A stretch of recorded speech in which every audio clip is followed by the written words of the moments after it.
Good afternoon.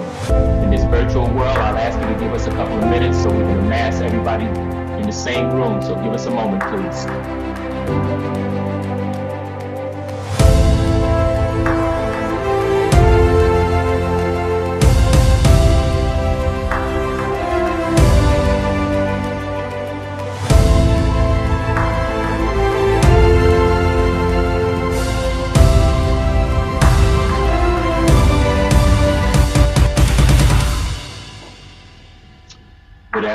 Good afternoon. I greet you from the 11th Judicial Circuit Court of Florida, Miami-Dade. I greet you this afternoon with a smile on my heart and a twinkle in my eye. It's been far too long since we've gotten together like this. The coronavirus swept in and has wreaked havoc on our lives and on our way of life. It caused us to close our courthouse and suspend our gatherings. In that suspension, we had to postpone our Wall of Honor. I said postpone because although we were not able to hold our Wall of Honor in 2020, today I welcome you to our virtual presentation of the 2020 Wall of Honor. My name is Orlando Prescott. I serve as the Administrative Judge of the Unified Children's Court, and I welcome you. The coronavirus caused us to adjust our lives, made us change how we did things, precluded us from gathering, interrupted our education, and ultimately resulted in some of our loved ones transitioning home. But through it all, there were things that we had to continue to do. We had to keep our courthouses and courtrooms open to ensure the administration of justice. We had to keep working to keep the system of care afloat and ensure that our families and our children were taken care of. So I take this time to say thank you for what you've done and what you continue to do to move us forward. So we gather once again to celebrate those among us who excel at what they do, which is to care for, protect, defend, nurture, advocate for, and to love our children. Frederick Douglass said, "It's easier to build a strong child than to repair a broken man." Those words were true then, and it's true now. The Wall of Honor celebrates those who rather do the challenging upfront work of building a strong child rather than trying to mend the life of a broken man. And the John Bellicus Award celebrates those lawyers who bring a level of professionalism and ethical standard to the courtroom that would rival the skills of a Clarence Darrow.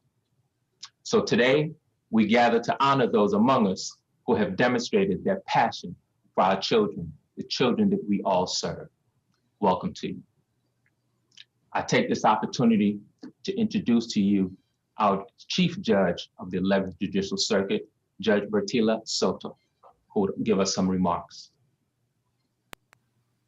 Good afternoon, everyone, and thank you for coming to the Wall of Honor for the UCC division. I'm sorry that I can't be in person on Zoom with you today. I'm going to be handling the state budget, which we know is all important for all of our divisions. But I wanted to let you know how important you are to me, to the circuit. As I always tell you, your work here is unbelievably helpful to our community like no other. You are helping the future of our county by helping children grow up in a safer environment. I want to congratulate Marie Osborne and Vincent D'Antonio for getting these awards today. You have done awesome work. We miss you, Marie. And I want to thank you for everything you've done for the children of Miami-Dade County and the families of Miami-Dade County. I would be remiss without telling you, shout out to my administration, Orlando Prescott, to Marcia Caballero, and to Angie Zayas, and to all the judges in the division. Thank you for everything you do, and for all of our stakeholders. I appreciate your working with the courts every day. Thank you very much, and congratulations again. Thank you very much, Chief. Thank you very, very much. Year after year, when we do our Wall of Honor, we highlight some of our brightest stars. And our Wall of Honor would not be the same without our shining stars from the downtown Miami Charter School to perform our Pledge of Allegiance. So please.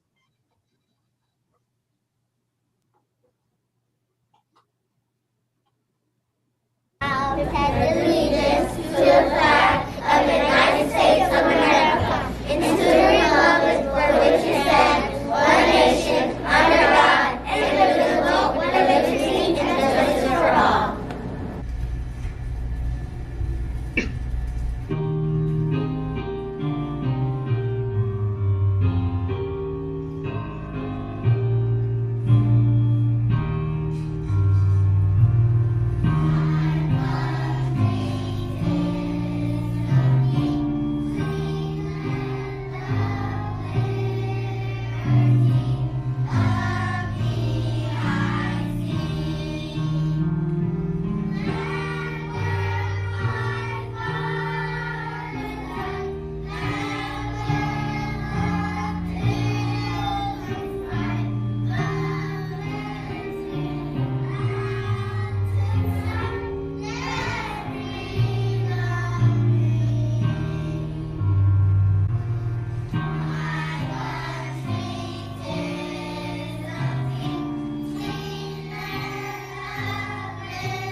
Outstanding, outstanding. They are the reason why we do what we do. That's why our Wall of Honor would not be the same without our children. For those of you who've seen us do it live, you know that at the end of their presentation, we present them with teddy bears from the judiciary. And this year is no different. They're right across the street, so we walked across the street and delivered their teddy bears to them. So they have their teddy bears from all of us to all of them. Our longtime partner in the Wall of Honor has been the Dade County Bar Association. They have sponsored the presentation and sponsored these awards that we give out. And so now I'd like to take this opportunity to introduce to you the president of the Dade County Bar Association, Jane Muir, who would make some remarks on behalf of the Dade County Bar.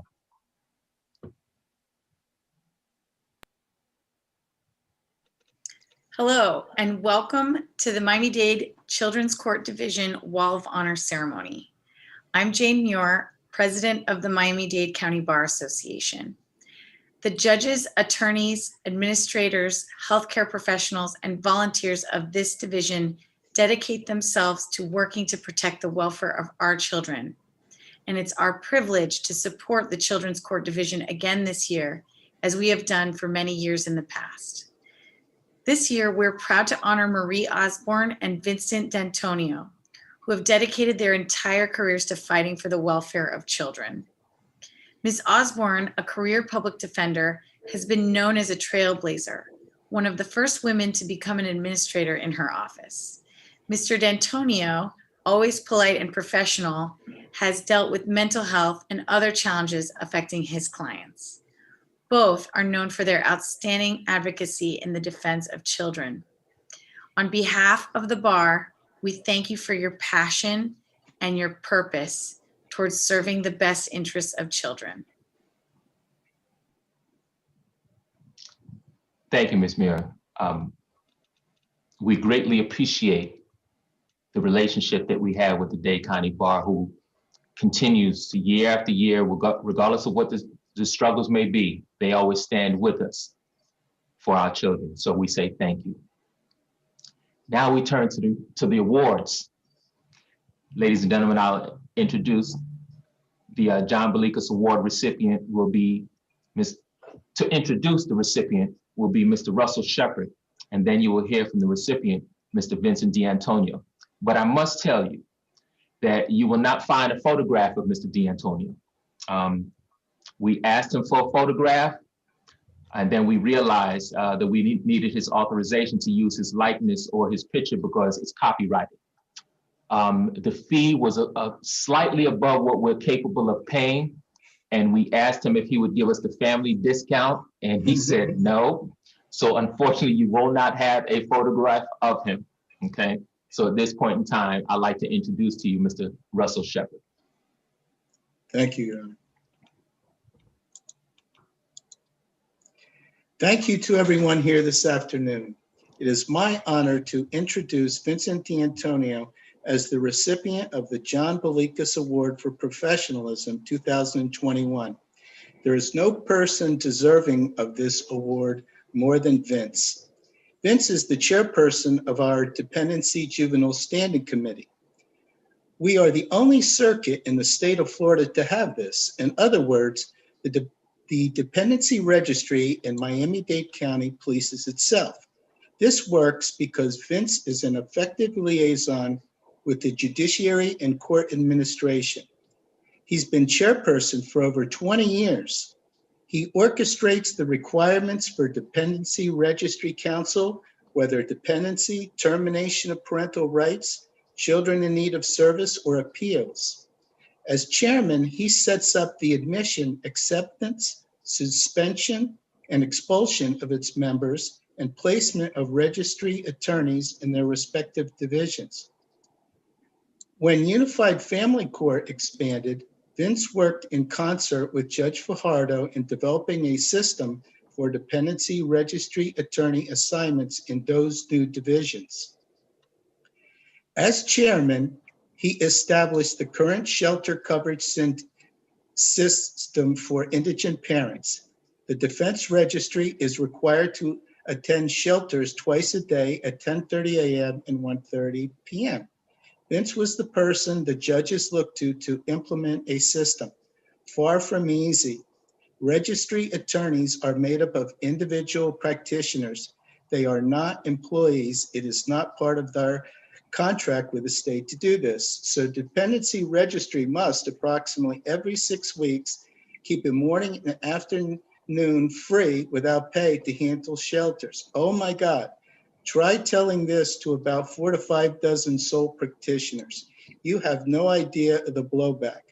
The judge's only concern is that there is coverage. If there are problems with shelter coverage, Vince gets the call. This system runs smoothly now, but getting here took an immense amount of time and patience. Complaints about dependency registries go to Vince.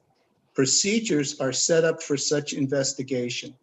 He contacts the judge and attorney, meets with the committee, assigns persons to the investigation, and a report is generated with the recommended appropriate action to be taken. There are many problems and issues handled discreetly to avoid embarrassment. Sometimes registry members become ill. Vince reaches out to judges and fellow registry attorneys to make sure that attorneys' cases are covered and that the judges are aware in order to preserve an ill attorney's practice. We go several months easy covering for ill attorneys until their return. Most people have no idea the time and problems involved in over 2 decades of being the chair for the committee. And he does this all on a volunteer basis, no remuneration and no free lunches. Vince is the person you want to represent you or a family member in dependency court. Vince serves as an attorney for children with special needs. He represents them pursuant to their wishes, not his wishes for them, which is a big difference. He is compassionate in his representation. He develops a rapport with his kids. About 2 or so years ago, he purchased out of pocket a computer tablet, filled it with ebooks, and gave it to a child who expressed a passion for reading. Little known fact. Vincent has been representing parents in dependency court for over 2 decades. I started on the wheel in 1996, and Vince was already well established at that time. His professionalism over the years has been a blessing for many families in South Florida. He is a skilled litigator and advocate, while being fearless and conscientious. His clients always get his best, and he is always willing to help and advise other counsel with legal issues in their cases, to include yours truly. Vince is what we should strive. He is an exemplary father and husband. Vince coached many of his son's sports teams over the years while maintaining a law practice. He sets the example. He works extraordinarily hard to earn a living for his family, wife Mary, and sons Ryan and Kyle. While Ryan already has his bachelor's degree from the University of Notre Dame, Kyle, his youngest, is finishing his 4-year degree there this semester with high honors.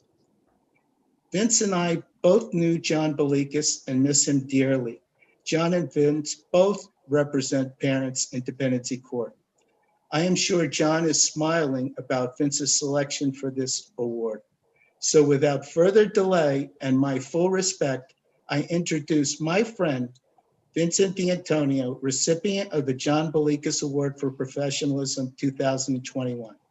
Thank you very much. Thanks, Russ. That was very, very nice. It's a little awkward. I don't know if I have as much to say as you do. I really don't like to talk about myself. And I certainly can't speak as passionately as you did. You are a wonderful friend. That was a wonderful introduction. You are a great lawyer, a true professional, and everyone should know sometimes that Russ acts as my therapist when I start to get frustrated in court. I do treasure our friendship. I'm very honored to have him as a friend. He's a great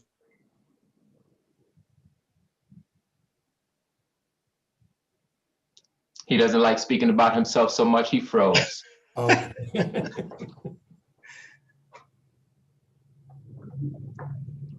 Give him a second, ladies and gentlemen. Let's see if it will buffer. I don't hear even nervous laughter when I throw that out there. You were frozen for a second, Mr. D'Antonio. Oh boy, that's poor timing, huh? Did everyone hear the story of Russ Shepard on the Dinah Shore show? No, we did not. So go ahead, give it to us. So was at one time a former professional dancer, and he appeared on the Dinah Shore show. Wow. So if anyone wants lessons, reach out to Russ. So I'm very appreciative of being honored with this award and being honored as someone who exemplifies professionalism. That's very important to me. I would be remiss if I didn't say a little something about John Bellicus, who the award is named after. I remember him. I think there's less and less people around that do remember him. It was back in the 90s. He was a big, tall guy, and he was always dressed very sharply. He wore those big, oversized, double-breasted suits that were popular in the 90s, and he was a former boxer, and Russ and I would talk boxing with him. One day he was sick, and within a month he was dead of cancer. I wound up going to the funeral service. It was at the Greek Orthodox Church over in Coral Gables. I was shocked at the amount of people from dependency court that was there. It really showed me the community of attorneys and the community of all the people in dependency court. It was a very tight-knit community. I really respect that. It's something that I was drawn to. I like that aspect of dependency. Some of you may not know that I do a good deal of civil real estate foreclosure law. The dependency area of the law is way more interesting, but also there's a great community down at that courthouse. And it's something that I feel benefits me. That's what I get out of it. I'm able to help people. And hopefully I've helped judges, lawyers, clients, children. I feel that I'm the one that has been benefited from it, not that I've benefited others. It's been an honor to chair the committee that's in charge of the Wheel attorneys. It's wonderful that I get to work with the great Judge Orlando Prescott, but somehow his eloquence is not rubbed off on me. I'm still waiting for that to happen. Someday it might. And I thank you, Judge, for all of your help through the years. It's been a real privilege being able to work with you. and I appreciate it. As the committee chair, I've been given a great opportunity to have an impact on my fellow attorneys. And that's what I've tried to do, is help fellow attorneys. And I've tried to build a community, both socially and professionally, to help those fellow attorneys. Over the years, I've been tasked with working with the administration and implementing changes. And I think Russ did a good job going through a lot of those changes. Boy, there are always changes, and it's something I've learned, that the one constant in life is that there's going to be change. And hopefully we've done a good job on that committee in making it a smoother process for all the fellow attorneys. I wanted to reach out and thank Judge Caballero, who's been a friend to me since I think about 2009 when she started as a judge in dependency court. Her wisdom, patience, and her professionalism is always truly appreciated. I have so many people I'd like to thank. I can't go through all the judges, attorneys, clerks, bailiffs. I could tell stories all day long, but I've been told I'm not allowed to, so I won't. There's a lot of them. And it's nice to step back and reflect on all the people that you work with through the years. So in wrapping up, I'm truly humbled and grateful for this award. Hopefully through the years, I've shown some patience, empathy, caring, and let's say a zeal for advocating for my clients through the years. I know sometimes it feels like I have none of those qualities. So it's nice to award that shows me the good has outweighed the bad. And thank you once again. I am truly honored. Ladies and gentlemen, our 2020 recipient of the John Bellicus Award, Mr. Vincent D'Antonio. I'd like to say thank you, Mr. D'Antonio. I say thank you for accepting this award. I'd like our audience to know that previously, when he was being considered, he was so humble that he forced us to remove his name.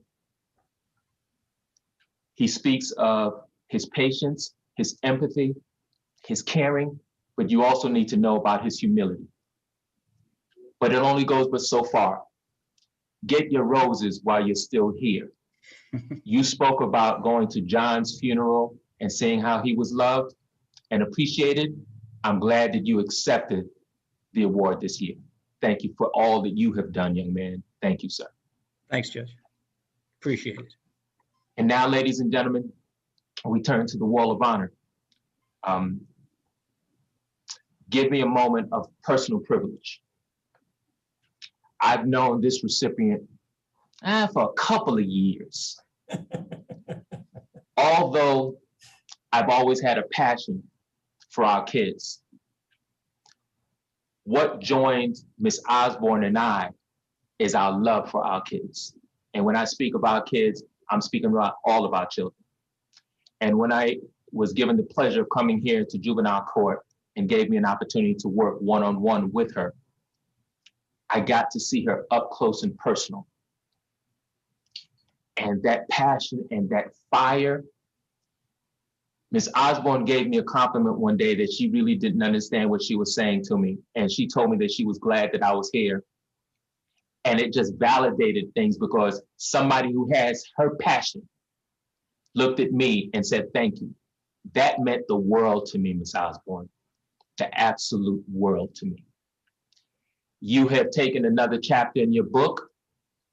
And I told you before, you won't be missed because we know where to find you. We know where to find you.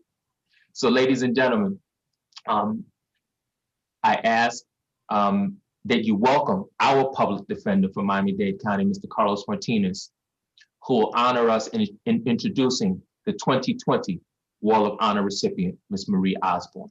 Then you will hear from Ms. Osborne. Mr. Martinez.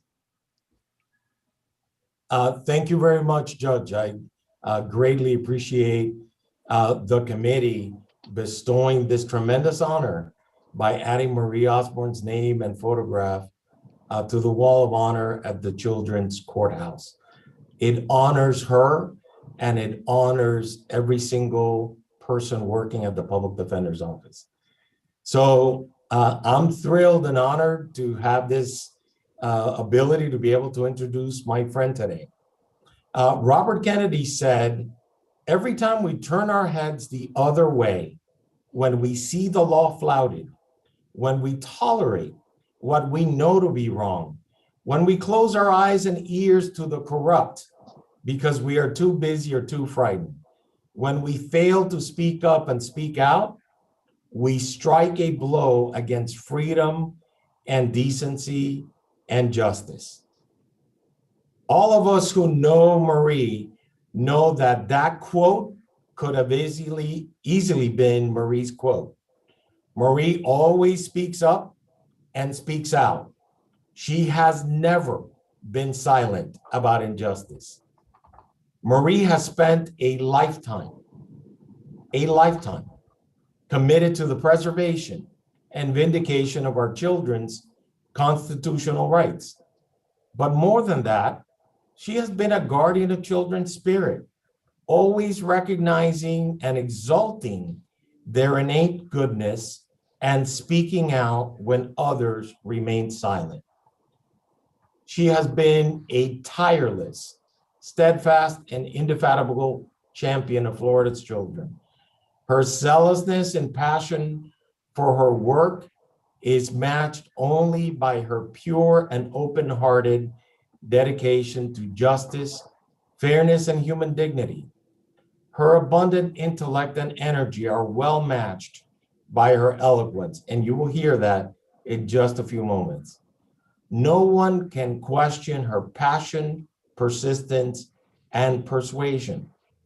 Her unparalleled zeal on behalf of our young children and our mission is so magnetic and infectious that you cannot help but be drawn to it and be swayed by her message. So let me give you just a brief background for her. Marie focused on effective front-end interventions and residential program reforms, not just on the representation of children, but on the bigger issues as well. Over the years, she challenged abusive practices in residential programs and exposed ineffective programs and practices. Specifically, she played an instrumental role in the litigation that demonstrated the abhorrent conditions at the Bellicus facility. That litigation led to the cancellation of DJJ's contract with the facility and resulted in the removal or abused children from the facility. But she has done way much more than that. When Omar Paisley died, she was at the forefront of the fight to bring justice and to change how we did things in juvenile court and in the Juvenile Defender Center, the Juvenile Detention Center. Under Ms. Osmond's leadership, our juvenile division has been recognized for numerous achievements, including successfully challenging the indiscriminate shackling of children in court, halting the illegal detention of juveniles, including strict enforcement of the 24-hour statutory limits, and establishing a specialized defense unit to advocate for children who have been targeted for transfer to adult court. Because of the limited time, I will not list so many more of our accomplishments. However, infusing the recognition of the innate goodness in children, the need to address their developmental needs, and to address the trauma they have suffered, infusing that into the juvenile practice will be a significant part of Marie's legacy. And I am grateful for knowing Marie and for working with Marie. She has influenced a generation of juvenile lawyers, prosecutors, judges, and other stakeholders. Our clients' lives and those of Marie's colleagues have benefited greatly and been enriched by the truly special life force that is Marie Osborne. Therefore, it is fitting that she receives this honor. Thank you, Marie, for enriching my life, our lives, and for just being a wonderful human being and a great example to follow. And now for the main event, I present to you Marie Osborne.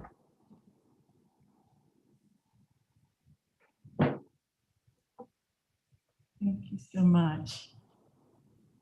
Ooh, thank you so much. Can I be heard? Yes, ma'am. Yes. Judge.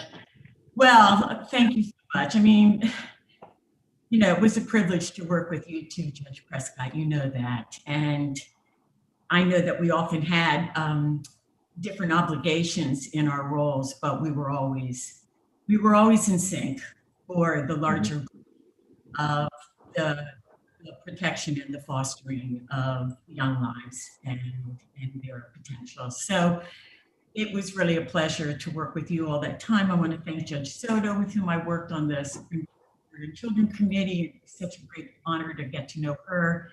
Of course, Judges Zayas, thank you for calling me a couple of months ago and informing me of this. Judge Caballero, all the judges.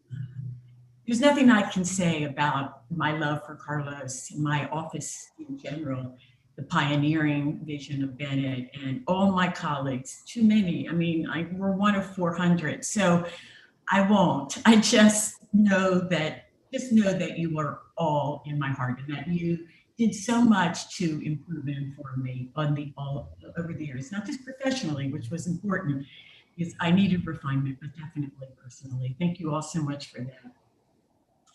You know, we go through juvenile in the old days as a training, and then we moved on to felonies. After about 8 years in felonies, I returned to the juvenile division, and it was around 1991, 92. And I returned to the juvenile division, you know, and at that time, what was different about me is that I was a mom. I was a mom of a toddler, and thus I was newly but very keenly aware of the preciousness of a child's spirit and, you know, the vitality, sacredness of the child's trust and the importance of the child's ecosystem. So I was also, when I returned to juvenile for the second time, I was also a brand new homeowner. And I had a house on a completely treeless street, and I'd come from the Grove originally, and I really couldn't understand why the street was so treeless and why this scorching sun on my toddler and I, you know, was so relentless. And so one 4th of July weekend, my boy and I went to the Redlands. He was 2 years old or so. We went to the Redlands and we bought 12 poinciana saplings for $10 each. And all 12 of them fit in the trunk of my Toyota Camry, which gives you an idea of just how small they were. I mean, really small. And we brought them back, went door to door, asked our neighbors, would it be all right if we planted these on the swale in between your house and the house next door, right on the property line? Because we need some shade around here, and in a few years, things will, you know, et cetera. And most of the neighbors said yes. And our second request was, is it all right if we use your hose? And so they did. And I dug the holes that very weekend. It was a 4th of July weekend, so I had 3 days. And my boy and I, after work, after I would come home from the juvenile division on 27th Avenue, we would go and fill these holes until the trees, the little saplings, could take root. And that took us through the summer and well into the fall. So you can just imagine, right, 30 years later, what these trees look like right now. I mean, it's like voila, because this is South Florida. And so between the rain and the sun and it's magnificent. There's this canopy that goes down this one block only, that is just breathtaking. And often when a visitor comes to my house, a family member or maybe one of my friends, as we walk them to the car, will indicate the canopy of poincianas. And they'll say to the visitor, you know, Marie did this. And I'm always hugely embarrassed because what the visitor is seeing is, you know, bird song and squirrels and iguanas, and there's a beehive and blossoms falling everywhere and 2-story trees and a tunnel effect and dappled light and incredible shade. And I thought, no, I didn't do this. I dug 12 holes, let my son make some mud pies. That's what I did. And so I feel like the marveling of Marie did this is so disproportionate to what I actually did. And I tell that story because it's exactly how I feel right now. Like the marveling is kind of disproportionate to what I actually did, which was essentially, I did my job, which is what everybody else does, right? And everybody else does it. So many of the people I worked with anyhow does it so well, and so it's so anonymously, I might add, and in some ways thanklessly. But here's what I did do that was, I'll take some credit for. I collaborated, obviously, with nature. I engaged the life force of nature itself, was a little bit of a catalyst for the sapling getting into the ground, and then it took off. And I think about that when I think about ending shackling. No, Marie did not do this. But I collaborated with the life forces of incredible attorneys and administrative office that was supportive, and an appellate division, and investigators who took pictures and supported. And yes, we did end the indiscriminate use of shackling. And in the broader level, I collaborated, of course, with all of you who are on this Zoom call. And through the collaboration with your life force and my life force, and on behalf of what? On behalf of the preservation of the life force of our damaged and lost children. Through that collaboration, we did some very, very great things. We did some wows.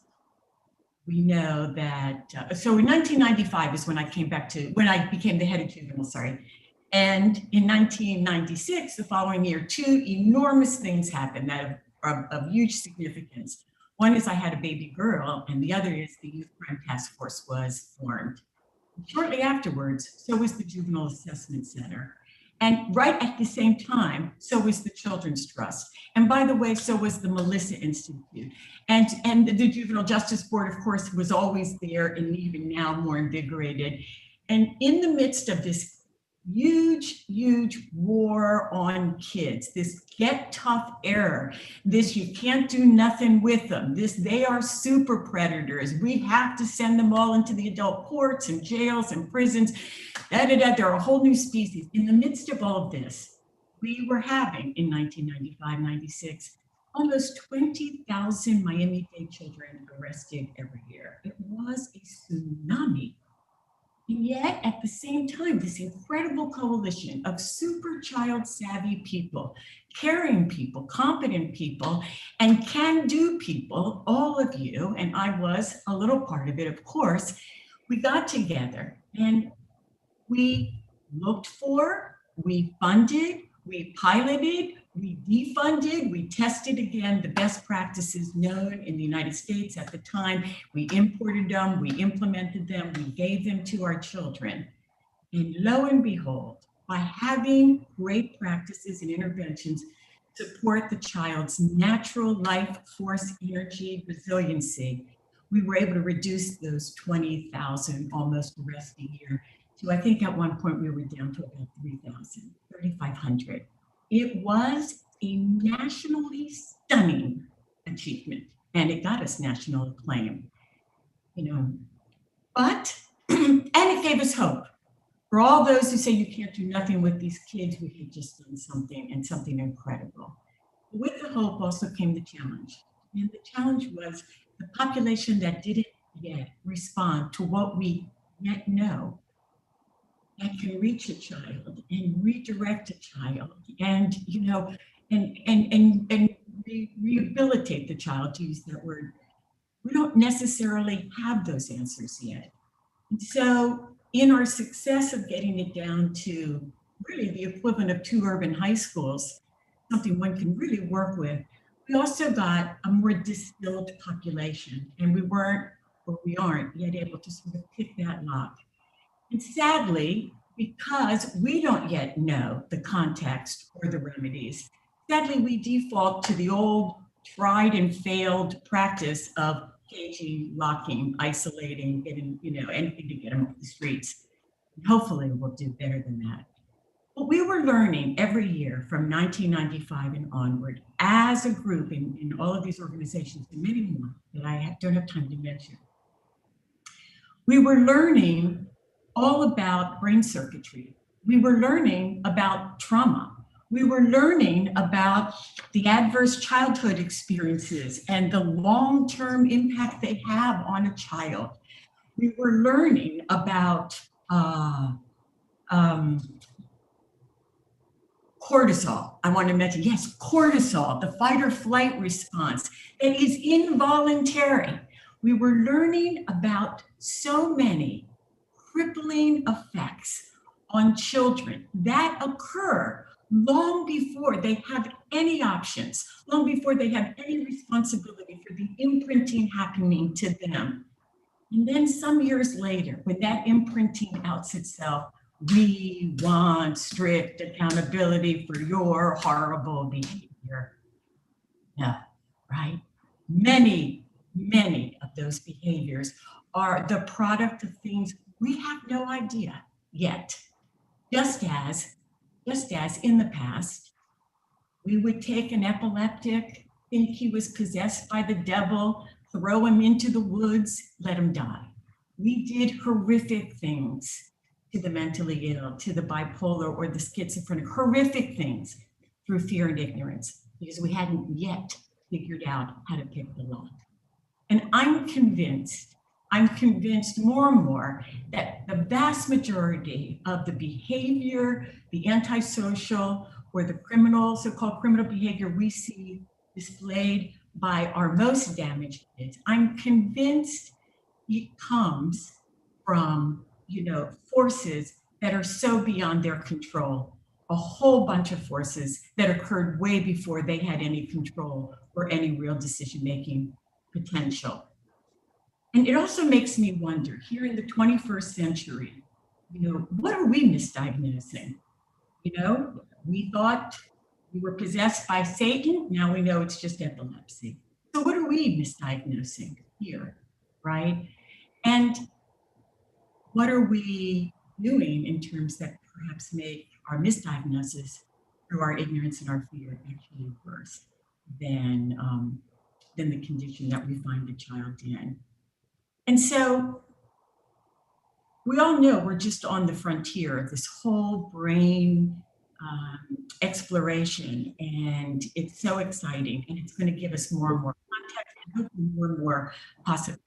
But what it has done for me personally, all of this information, what it's done for me personally is to really elevate the presumption of innocence. The legal principle, the bedrock legal principle, I really dedicated my entire professional life to, but it has elevated it from a legal principle, critical but legal, to something almost sacred. There is an innate innocence inside that can and should be reached and is worth our best efforts, even if we don't yet know how to find it, redirect it, engage it, and get it back into our fold. And so I end with this quote, of course, a quote, we're lawyers, that someday, as Eric Erickson wrote many years ago, someday there will exist a well-informed, well-considered, and yet a fervent public conviction that the most deadly of all possible sins is the mutilation of a child's spirit. Judge Soto, Judge Prescott, Caballero, Saez, judges and colleagues, certainly Carlos, my entire courthouse community. We are that fervent public. And it must be our public conviction that every decision we make, in whatever role we're in, as we process these children, we make those decisions towards the preservation and protection of the child's spirit. I could not be happier that I devoted my professional life to this cause. I have to tell you, I could not be happier that I was able to do it with all of you. And the fact that you would acknowledge me for whatever small things I may have planted with you over these many years, deeply gratifying. Thank you so much.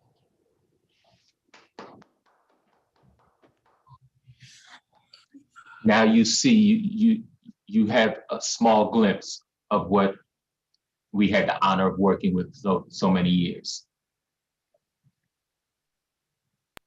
Good afternoon, everybody. On behalf of the Unified Children's Court Administration, I'd like to thank you all for being here today to celebrate the achievements of Marie Osborne and Vince D'Antonio on their very, very well-deserved recognitions. As chair of the review committee, I have to tell you, it was such a pleasure reading the glowing recommendations for both of our recipients today. Marie, I know you're enjoying your retirement. Thank you for all that you've done for the children in Miami-Dade County during your career with the Public Defender's Office. And Vince, it is a pleasure to have you in my courtroom on a daily basis. So again, thank you both for your service to the community, and thank you all for being here to celebrate their wonderful achievements and well-recognized awards. Thank you, Judge Zayas. I'd like to remind you that this event is being live streamed and can be viewed later on the Circuit's YouTube channel. To our recipients, Mr. D'Antonio, Ms. Osborne, I thank you for your years of service. I thank you for your passion, as you said, Vince, your compassion, your commitment to what we do for the law and to these children.